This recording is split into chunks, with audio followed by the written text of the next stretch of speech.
കളീക്കവളയിൽ യുവാവിനെ കാറിനുള്ളിൽ കഴുത്തറുത്ത് കൊലപ്പെടുത്തിയ സംഭവത്തിൽ അന്വേഷണം ദ്രുതഗതിയിൽ. പോലീസ് വിവിധ സംഘങ്ങളായി ചേർന്നാണ് അന്വേഷണം നടത്തുന്നത്. ദീപുവിന്റെ കാറിൽ നിന്നും ഒരാൾ ഇറങ്ങിപ്പോകുന്നതിന്റെ CCTV ദൃശ്യങ്ങളും പോലീസിന് ലഭിച്ചു. ഈ ദൃശ്യങ്ങളെ കേന്ദ്രീകരിച്ചാണ് അന്വേഷണം നടന്നുവരുന്നത്.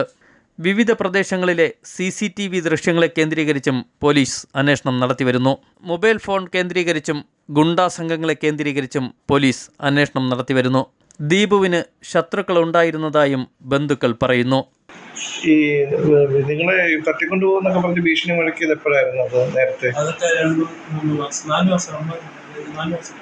അന്ന് എന്തോ പറഞ്ഞതെന്ന് ഓർമ്മയുണ്ടോ?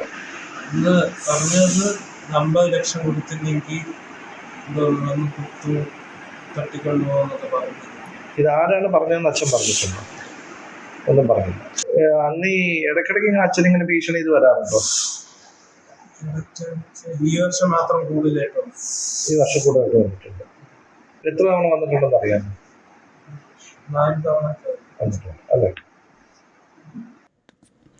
പണം ആവശ്യപ്പെട്ട് ഭീഷണിയുണ്ടായിരുന്നതായും ദീപുവിന്റെ ഭാര്യ വിധുമോൾ പറയുന്നു. ഈ ഗുണ്ടാപ്പിരിവെന്നുള്ള രീതിയിൽ അങ്ങനെ എന്തെങ്കിലും സംഭവം ഉണ്ടായിരുന്നു? ഫോണിൽ വിളിച്ച് സംസാരിക്കുകയും പിന്നെ നേരിൽ ഇവിടെ കണ്ട വഴി വെച്ച് കണ്ടപ്പോൾ പറഞ്ഞപ്പോൾ അവനെ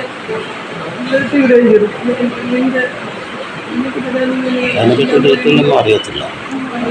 അത് ഏത് ടീമാണെന്നോ അങ്ങനെ എന്തെങ്കിലും അറിയാമോ?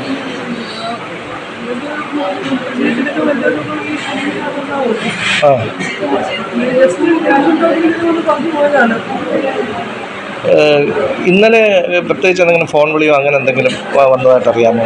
ഇവിടെ നിന്ന് പോകുന്നു. നേരത്തെ പ്ലാൻ ചെയ്ത യാത്രയായിരുന്നു. പോയിട്ട് വൈകിട്ട് പോകുന്നുള്ളതും ചൊവ്വാഴ്ച രാത്രിയോട് കൂടി തിരിച്ചു വരുന്നുള്ളതും അങ്ങനെ പർച്ചേസിങ് എല്ലാം നൈറ്റ് യാത്ര തിരിച്ചു വരും. ഈ ഇവിടുന്ന് അങ്ങോട്ട് പോകുമ്പോൾ ആരെങ്കിലും കൂട്ടുമെന്ന് വല്ലതും പറഞ്ഞിരുന്നോ? പോകുമ്പോൾ ഇതിൻ്റെ കൂടെ സാധനങ്ങളൊക്കെ ചെയ്യാൻ പോകുന്ന ഒരു വേറിൻ്റെ ഒരു ഷോപ്പ് ഒരു വിമലുണ്ട്. വിമലിൻ്റെ കൂടെ പോകണം. കാരണം വിമലാണ് ഇതിൻ്റെ സാധനങ്ങൾ മാറ്റി കൊടുക്കുകയും സാധനങ്ങൾ വിൽക്കുകയും